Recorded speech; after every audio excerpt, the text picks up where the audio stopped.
I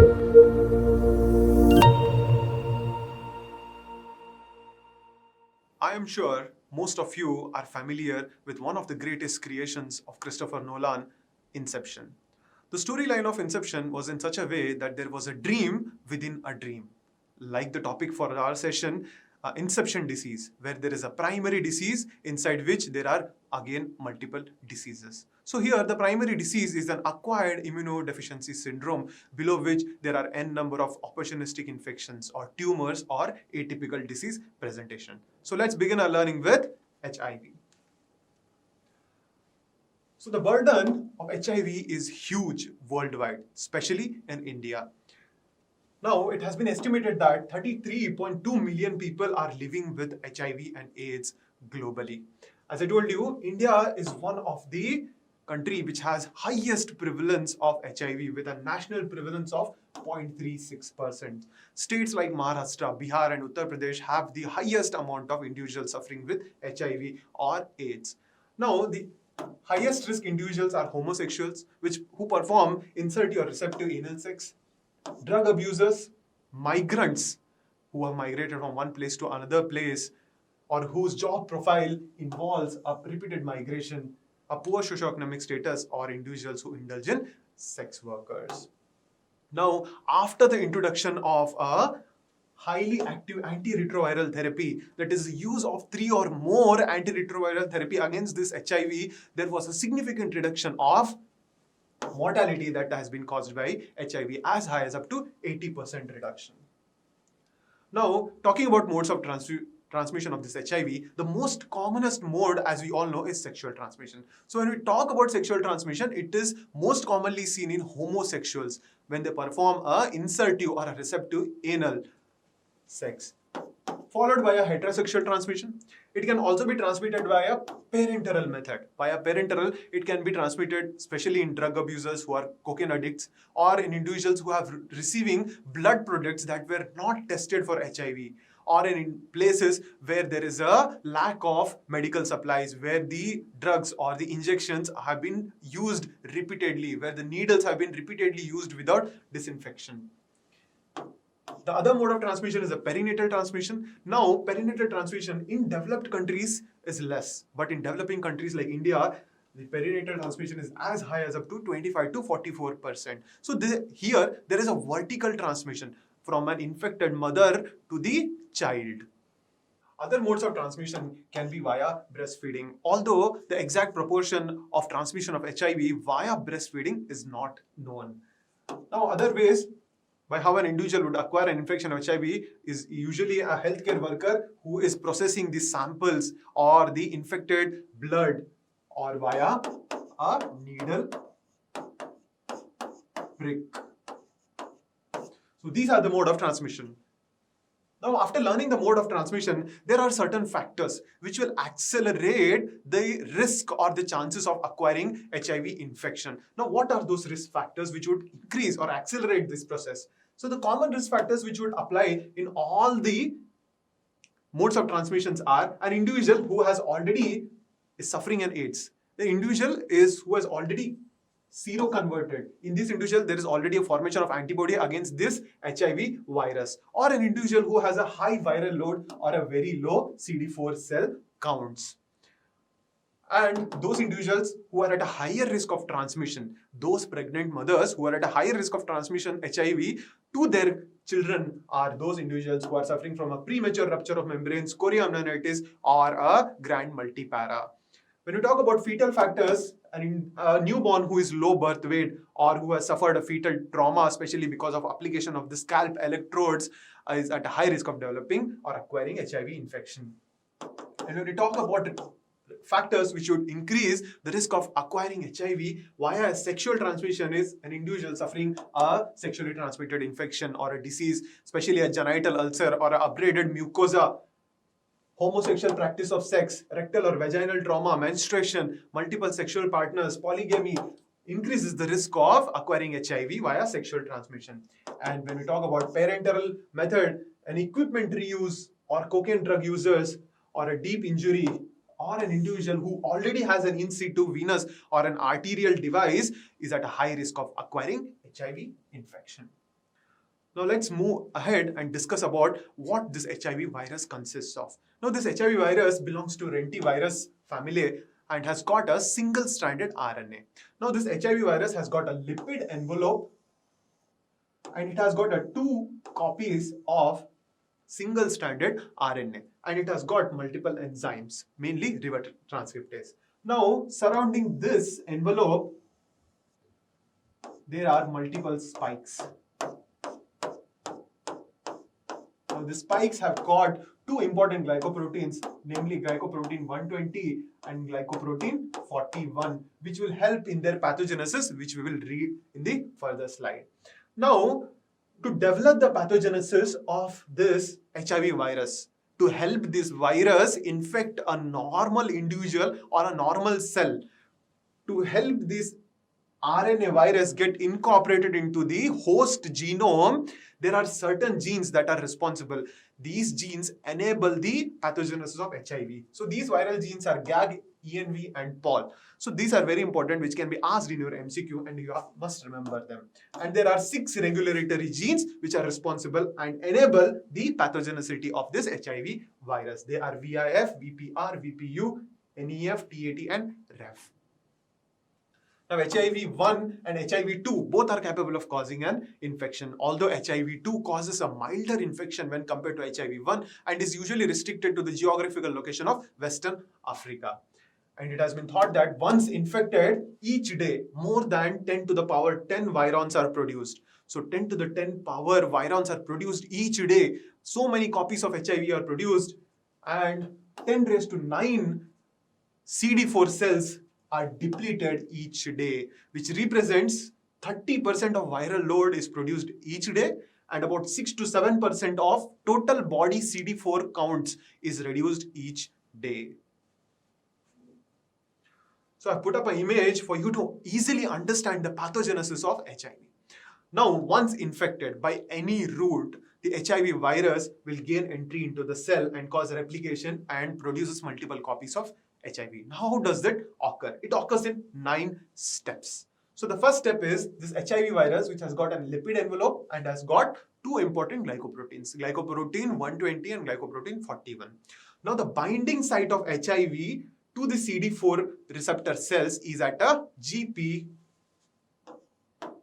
120 and CD4 cells that have got the CD4 receptors. Now, after binding GP120 to the CD4, there is a conformational change occurring at the GP120, which will stimulate a production or an interaction between the chemokine co-receptors.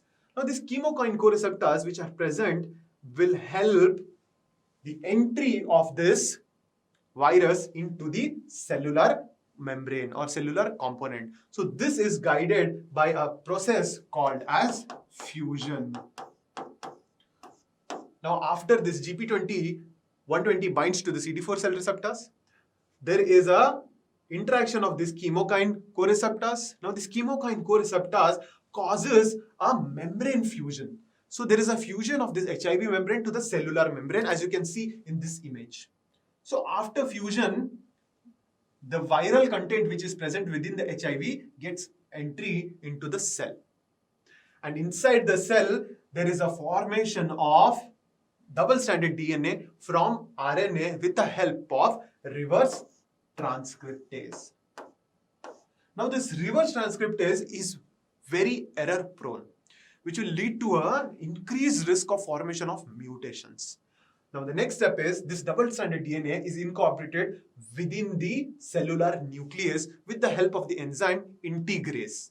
So this integrase will help the double-stranded DNA to move inside the cell. So this double-stranded DNA, which is capable of producing new viral RNAs, is called as a proviral DNA.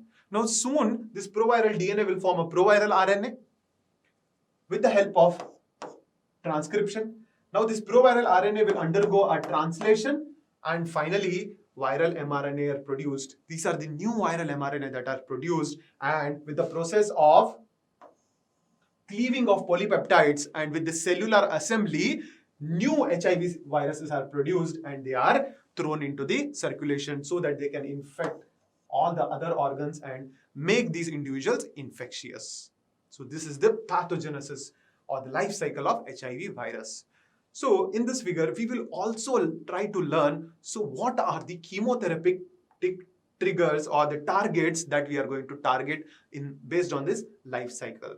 So the important drugs, when we talk about a highly active antiretroviral therapy, the first drug that comes into mind is a nucleoside or a non-nucleoside reverse transcriptase inhibitor. So when we give such drugs, that will target this step number 4.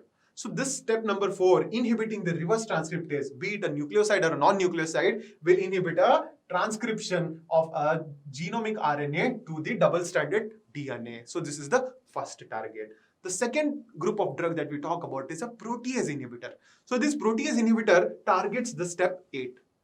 So the step 8, which is responsible for cleaving the polypeptides and causing a cellular assembly or a viral assembly, is inhibited by protease inhibitors. So this is the second target that we're going to talk. And talking about rest of the targets such as fusion inhibitors will inhibit stage number 3. And the last class of drug, which is called as an integrase inhibitor, will inhibit your stage number 5. So once an individual is infected with HIV, what is going to happen within the human body? So first and foremost, what is going to happen is a primary infection. So primary infection will be symptomatic in up to 70 to 80% of individuals. It will present 2 to 6 weeks after the individual is infected with HIV. Usually, the clinical features of a primary infection would be fever with rash, or there can be a mucosal ulceration, or an occurrence of pharyngitis, or headache, myalgia, or arthralgia as well. So soon after, this primary infection will be converted into a long asymptomatic period. So comes the second stage. The second stage consists of an asymptomatic infection. Here what is happening is HIV viruses that has gained entry into the cell go and deposit into the follicular dendritic cells or other lymphoid tissue. These places or even CNS. So all these sites are called as sanctuary sites. So in these sanctuary sites, HIV multiplies in bulky manner and there is simultaneously fall in the CD4 level cells. So there is a raise in the HIV cell count, that is a viral load, and there is a fall in the CD4 count. So during this phase, that is called as an asymptomatic infection, can go up to as long as up to 5 to 7 years. And these individuals will not have any symptoms as such, but they might have a persistent generalized lymphadenopathy, that is a lymphatic enlargement. There is a lymph node enlargement of more than 2 places apart from an extrainguinal site. That is extrainguinal lymph node enlargement.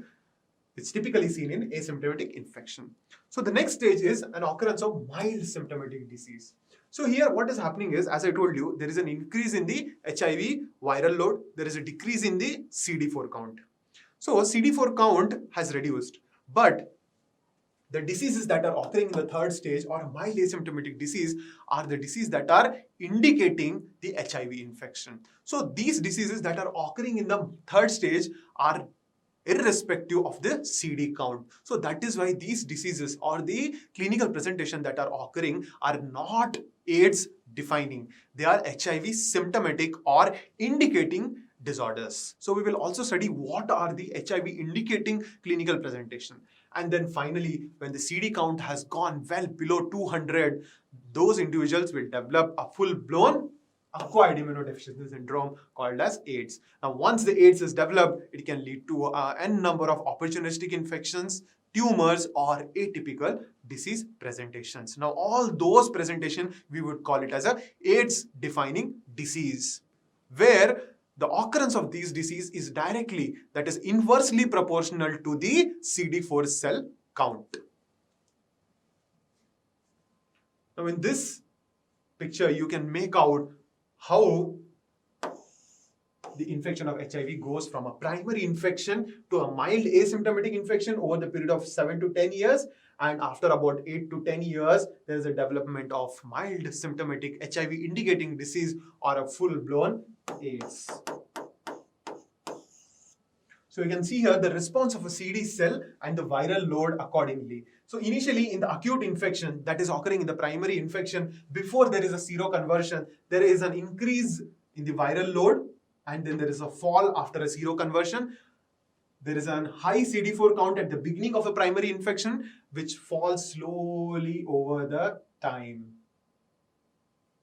And simultaneously, when there is a fall in the CD4 count, there is an increase in the viral load copies.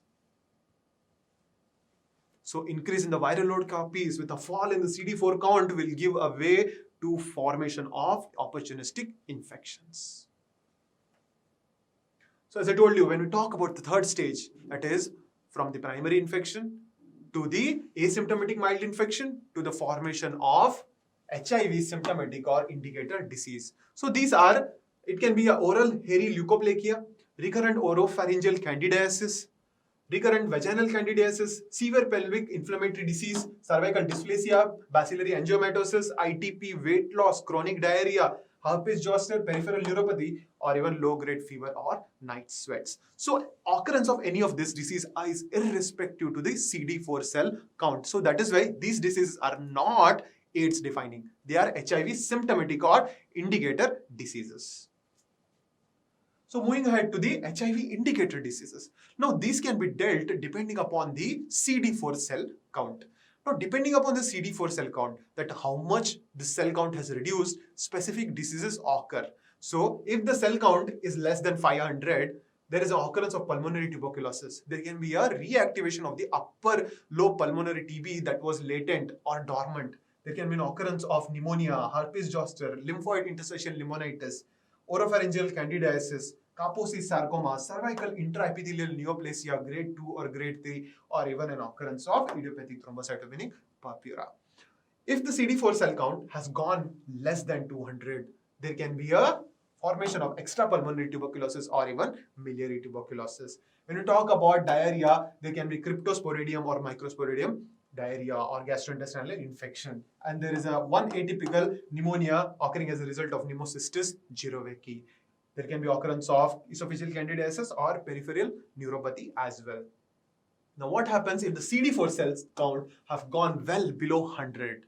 If the CD4 is less than 100, there can be an occurrence of cerebral toxoplasmosis, cryptococcal meningitis, dementia, non-Hodgkin's lymphoma, or even progressive multifocal leukoencephalopathy.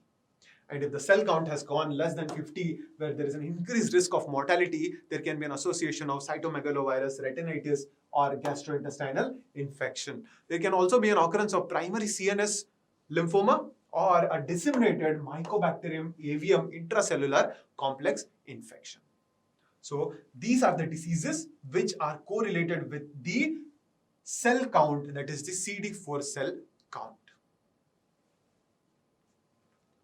Now coming to the specific manifestations depending upon the organ systems that are involved. Now HIV can cause a number of diseases. We will be discussing on the few important diseases that are of interest. Now when we talk about mucocutaneous, it can cause two skin infections. Now the skin infections are usually the opportunistic infections, can be caused by bacteria, virus, fungi or parasite. When you talk about bacteria, they are usually caused by Staphylococcus species or syphilis or Bartonella henselae or even scabies. When you talk about virus, herpes simplex virus 1 and 2 are specifically associated with this opportunistic infections, or there can be an association with human papilloma virus or molluscum contagiosum also. And when you talk about fungal candidiasis, as we read, mucocutaneous candidiasis is one typical presentation of HIV. So when we talk about mucocutaneous candidiasis, which is caused by Candida albicans, which can be diagnosed by either doing a culture or sensitivity, which typically presents with a whitish mucosal lesions which are present on the buccal mucosa or on the esophagus. So when you try to scrape these white lesions that are present, it will leave a red raw surface behind it. So it can be treated by giving azoles, that is fluconazole. In azole resistant candida, amphotericin B or caspofungin can be given. And an association of oral hairy leukoplakia is consistent with the diagnosis of AIDS, because here there is a formation of vertical plaques around the tongue. So these are the two images of how a mucocutaneous diseases in HIV would look like. The first image is showing you a herpes simplex infection, severe herpes simplex infection of skin in HIV. And the second image is showing you an endoscopic image of esophagus with severe esophageal candidiasis. Moving on to the gastrointestinal manifestations of HIV. The most commonest symptom of HIV gastroenteritis will be a diarrhea. So when an individual presents with a diarrhea, you need to look out for whether it is arising from small bowel or large bowel. So if the diarrhea is of large volume and is predominantly watery, so it is arising from the small bowel. And the most commonest causes are usually giardia or a cryptosporidium or a microsporidium. Other rare causes can be CMV, Mycobacterium avium complex, or drug-induced, especially a protease inhibitor can cause diarrhea. Or rarely, HIV enteropathy can be a reason of diarrhea, a small bowel diarrhea in these individuals. But if the diarrhea is arising from a large bowel, it is usually be small volume associated with abdominal colicky pain and be bloody diarrhea. So the common causes of large bowel diarrhea in HIV are Salmonella, Campylobacter, or Clostridium difficile. Rarely CMV, and rare causes such as Cryptosporidium or amoebiasis. So when we talk about gastrointestinal manifestation, it is usually diarrhea caused by all of these etiological agents.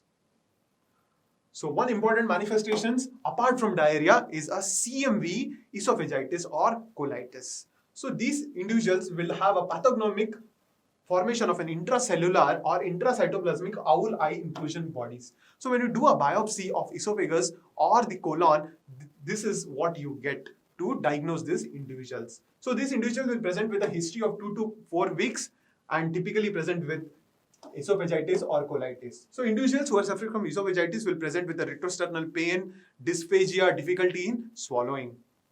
An individual who is suffering from colitis will present with fever, colicky abdominal pain, or even bloody stools. So complications of a CMV esophagitis or colitis would include a formation of strictures, megacolon, hemorrhage, or even perforation. So these individuals are simply diagnosed by doing an endoscopy by demonstrating a presence of deep ulcers and even presence of strictures.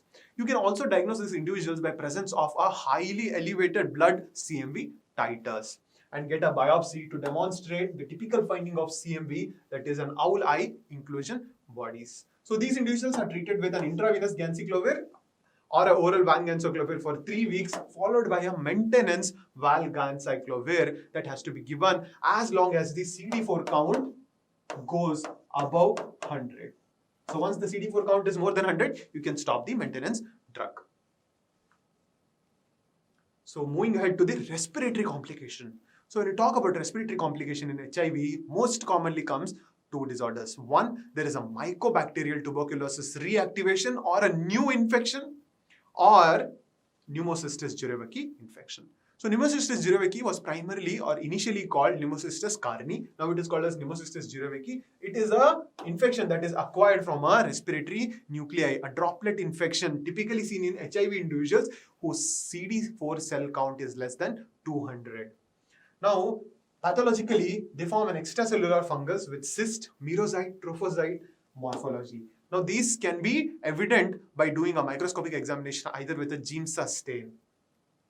And when looked, they form a interstitial plasma cell pneumonia with foamy exudates on histology. Similarly, when you do a chest X-ray, what you would expect to find is an interstitial pneumonitis. So these individuals, after a period of 2 to 4 weeks, will present with dyspnea, cough, fever, and presence of auscultatory crests. So the close differential diagnosis of these individuals, as I told you, when we talk about HIV and respiratory diseases, they are usually tuberculosis or pneumocystis jirovecii. So tuberculosis is one close differential diagnosis. So other close differential diagnosis can be a lymphoma or a Kaposi sarcoma. So these individuals can be diagnosed by an increase in the LDH levels, a presence of hypoxemia. On chest X-ray, these individuals will have a typical presentation of interstitial pneumonitis, which I will show you in the next slide.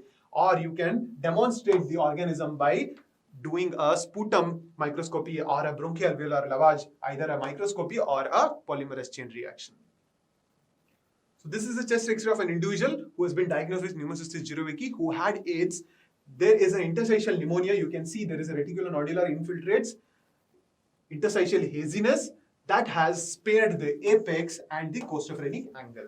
So this is consistent with pneumocystis jirovecii infection. Here there is an apical sparing as well, and there is a costophrenic sparing as well. Now, how are these individuals are managed? The first line of therapy in these individuals is a cotrimoxazole for 3 weeks. Second line would be clindamycin or a primaquine, and in case of severe disease, steroids can be used to control the manifestations. In some individuals might need a mechanical ventilation or a continuous positive pressure airway ventilation, and along with the treatment or a prophylaxis for this pneumocystis jirovecii, it is also important to start and optimize highly active antiretroviral therapy. Now this therapy, as we treated CMV, in even here you can stop the therapy or prophylaxis once the CD4 count is more than 200. Now there is 10% mortality in individuals suffering with pneumocystis jirovecii with up to 5% morbidity. Now coming to the next disease, as I told you, respiratory infections in HIV is most commonly a reactivation of tuberculosis. Here, a tuberculosis infection can be of respiratory or even extrapulmonary also. So when we talk about respiratory, it is usually a reactivation that is being dormantly present in the upper lobes. So, depending upon the CD4 count, even when we learned in that slide, if the CD4 count is more than 200, it is usually a reactivation which is present in the upper lobe, a formation of pulmonary tuberculosis because of reactivation. But if the CD4 count is less than 200, it is usually a extrapulmonary tuberculosis or a miliary tuberculosis, or a pulmonary tuberculosis with atypical presentation. As you can see in this chest X-ray, an individual suffering from AIDS and also with pulmonary TB with multiple cavitations. One cavity is here, one cavity is here, and with a focal pneumonia. Even the diagnosis of tuberculosis in a setting of AIDS becomes difficult because here the sputum positivity rate goes low and also the presentation of tuberculosis is atypical. Next, moving ahead to the neurological features in presence of HIV.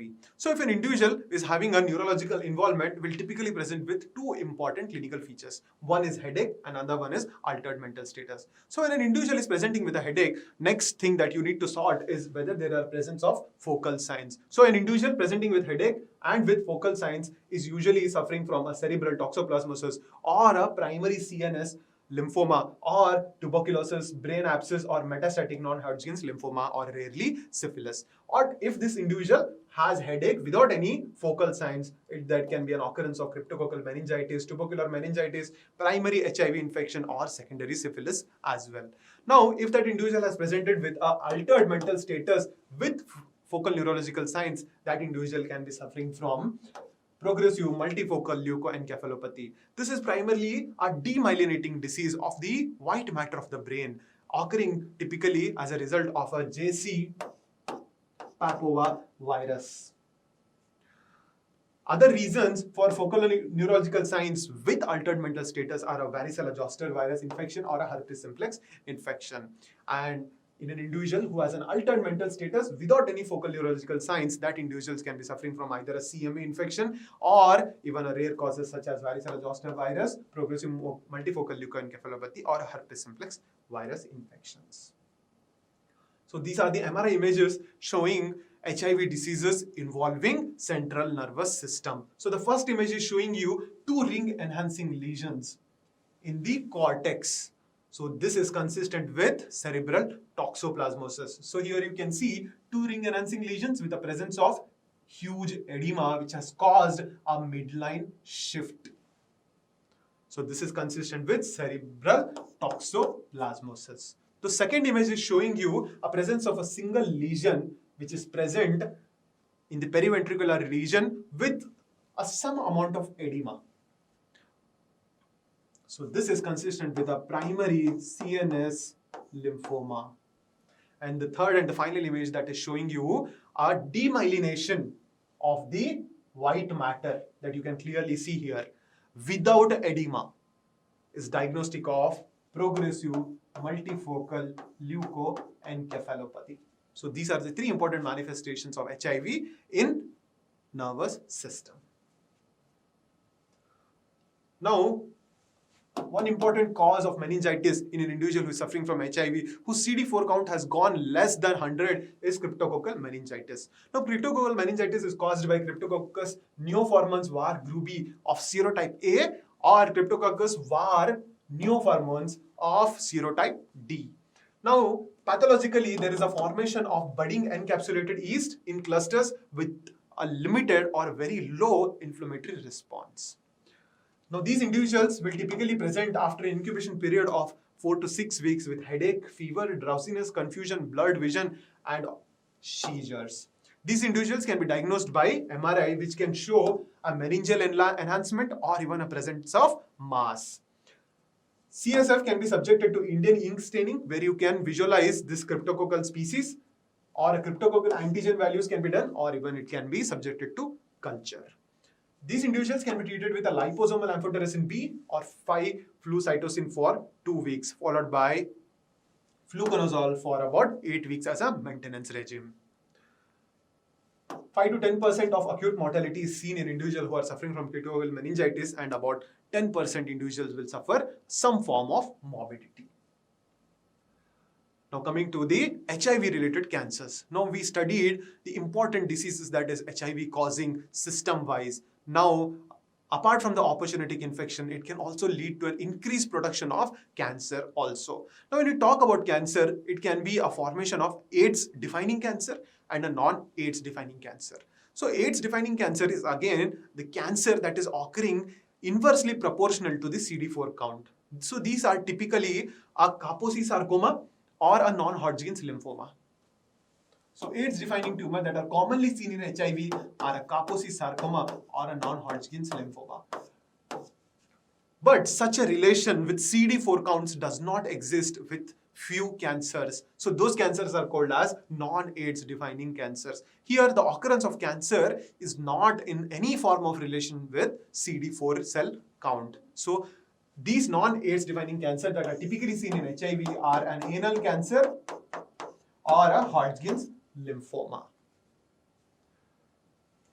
So non-Hodgkin's lymphoma that is commonly seen is usually an Epstein-Barr virus related, with more than 95% of individuals affecting this B cell lineage. So usual clinical features are a fever, sweating, weight loss, and these individuals can be biopsied and staged with Ann Arbor or a Cotswood modification classification system. And this treatment includes chemoradiation, and the median survival is only 50%. Now coming to the Kaposi sarcoma, which is a AIDS-defining tumor. Now Kaposi sarcoma is a sexually transmitted infection caused by human herpes virus 8. Now there is a pathological formation of spindle cells in the affected region. Now it can involve any of the parts of the gastrointestinal tract or the cutaneous parts. So there can be an oral Kaposi sarcoma or a cutaneous Kaposi sarcoma or a gastrointestinal Kaposi sarcoma. So the lesions typically will form a purple colored papular eruptions. So cutaneous, gastrointestinal, pulmonary manifestations can occur. So pulmonary manifestations are typically seen as a coarse reticulonodular shadowing on a chest X-ray. So these individuals can be treated by a local radiotherapy or doxorubicin or even paclitaxel. An occurrence of Kaposi sarcoma in HIV carries a poor prognosis, especially in elderly individuals of more than 50 years or especially in individuals who have CD cell count less than 50. Finally, moving ahead to the management of HIV. So management of HIV can be divided as a chemotherapy for HIV, management of specific diseases, the number of diseases that it causes, opportunistic infections, tumors, or atypical manifestations such as atypical tuberculosis or extrapulmonary tuberculosis. Management of perinatal HIV and breastfeeding. So these individuals, especially pregnant females, what kind of chemotherapy they should receive. So the recommended chemotherapy currently for a pregnant individual is to start these individuals with zidovudine plus lamivudine plus lopinavir after 20 weeks of their gestation. Now, if these pregnant women have a viral load of less than 10,000, they can be started with a zidovudine monotherapy as well. Now, when we talk about breastfeeding, you need to learn in detail about how the individual or a newborn born to a HIV positive mother has to be prophylaxed with the nevirapine, whether they have to be advised for breastfeeding or whether breastfeeding has to be withheld will be covered in our counterpart, which will be discussing perinatal HIV and breastfeeding. Coming to post-exposure prophylaxis, an individual who has been a healthcare worker who has been in contact with an infected blood or who has undergone a needle prick injury has to receive prophylaxis for about 4 weeks. So this prophylaxis will include lopinavir with tenofovir with FTC, which is emtricitabine. So this has to be given for 4 weeks. And finally, prevention, by educating these individuals, preventing the occurrence of HIV and using appropriate contraceptive measures such as condom. Now, moving ahead to the drugs in HIV, which will help us understand the therapy, that is highly active antiretroviral therapy. Now, the commonly used drugs, as we discussed even in the pathogenesis, the first one is a nucleoside reverse transcriptase inhibitors. Under them, there are zidovudine, didanosine, lamivudine, stavudine, or abacavir. The adverse reaction that you need to watch for is rash, fever, occurrence of an accelerated coronary artery disease, or lipoatrophy. Next class of drug is protease inhibitors, under which there is lopinavir, ritonavir, azetanavir, and the adverse reactions that you look for is a fat accumulation, dyslipidemia, or occurrence of myocardial ischemia or even infarction. The third category is a non-nucleoside reverse transcriptase inhibitor, under which there is nevirapine, efavirenz, and etravirine. And the adverse reactions associated with them are an occurrence of hepatitis or Stevens-Johnson syndrome. Now, other class of drugs are entry inhibitors and integrase inhibitors. As we studied in the life cycle of HIV, entry inhibitors will prevent the fusion of this HIV of membrane to the cellular membrane. The drugs are maraviroc and enfuvirtide. And finally, the integrase inhibitors, which are preventing the integration of this genomic RNA into the nucleus of the host. The drug is raltegravir. Now, moving ahead to the highly active antiretroviral therapy. Now, what are those individuals in whom you can start this therapy? So, this therapy is started in an individual whose CD4 count is less than 200. And it is also advisable to consider treatment if the CD4 count is somewhere between 200 to 350. If the CD4 count is more than 350, it is advised to monitor this CD4 count once in every 3 to 6 months.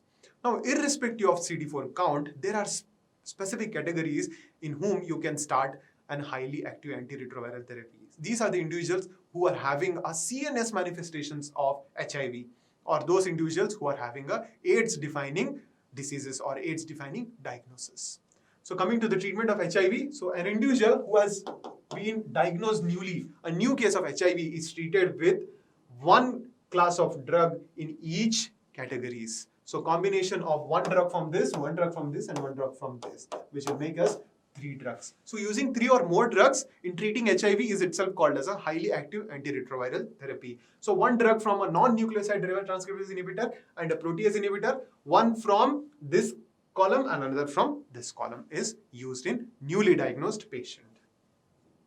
And coming to a known case of HIV who has presented as a defaulter, in those individuals, you can consider using these 3 different categories of drug, which would include a protease inhibitor or a non-nucleoside reverse transcriptase inhibitor, along with a combination of entry inhibitors with a combination of integrase inhibitors. In these, you need to use at least 2 fully active new drugs from the different classes. So to summarize, AIDS is caused by HIV-1 and HIV-2 belonging to lentivirus family. HIV-2 is specifically associated with the infections, a geographical distribution limited to Western Africa, and it produces a less severe disease. At-risk individuals are homosexuals, drug abusers, migrants, and sex workers. Now, perinatal HIV transmission is an important cause of HIV in children in our country, amounting as high as up to 25 to 44%. So natural history involves a occurrence of a primary infection, which can be presenting with a fever or a rash or a pharyngitis or a mucosal ulceration, arthralgia, myalgia, headache, which can lead to a formation of asymptomatic or mildly symptomatic disease, which can last for 7 to 8 years. And then finally, formation of acquired immunodeficiency syndrome, when the CD4 count has gone low, when the viral DNA copies have gone up. So when you talk about mild symptomatic disease that is occurring in HIV, there are few HIV indicator diseases that are ITP, oral hairy leukoplakia, chronic diarrhea, or even weight loss. Falling CD4 counts gives way to clinical spectrum of diseases associated with HIV. So the falling CD4 count will give rise to an n number of opportunistic infections and occurrence of tumors as well. So mucocutaneous HIV is usually presenting as an oral or esophageal candidiasis or herpes zoster virus infection or oral hairy leukoplakia. So gastrointestinal manifestations would be a giardia, cryptosporidium or microsporidium diarrhea, CMV colitis or esophagitis, isospora and Mycobacterium avium complex is also not uncommon in individuals suffering from HIV. So the CNS and ocular manifestations of HIV are a cerebral toxoplasmosis, progressive multifocal leukoencephalopathy, or cryptococcal meningitis, which can be diagnosed by subjecting the CSF to the Indian ink stain, and rarely CMV retinitis also when we talk about ocular manifestation of HIV. And when we talk about HIV and respiratory tract, there is a reactivation of tuberculosis or an infection with Pneumocystis jirovecii, which was initially called as a Pneumocystis carinii. Now, other manifestations can be an occurrence of cancer. As I told you, AIDS-defining cancer and AIDS non-defining cancer. When you talk about AIDS-defining cancer, it can be a Kaposi sarcoma or a non-Hodgkin's lymphoma. Non-AIDS-defining cancer are a Hodgkin's lymphoma or a anal cancer. There can be also a hepatitis or a renal disease as well.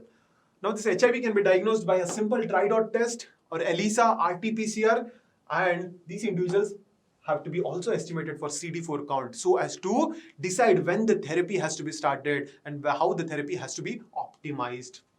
P24 antigen assay and HIV resistance test has also been done in individuals who are not responding to therapy. Management includes highly active antiretroviral therapy, post-exposure prophylaxis, and preventive strategies. So this brings us to the end of our detailed learning on HIV and acquired immunodeficiency syndrome.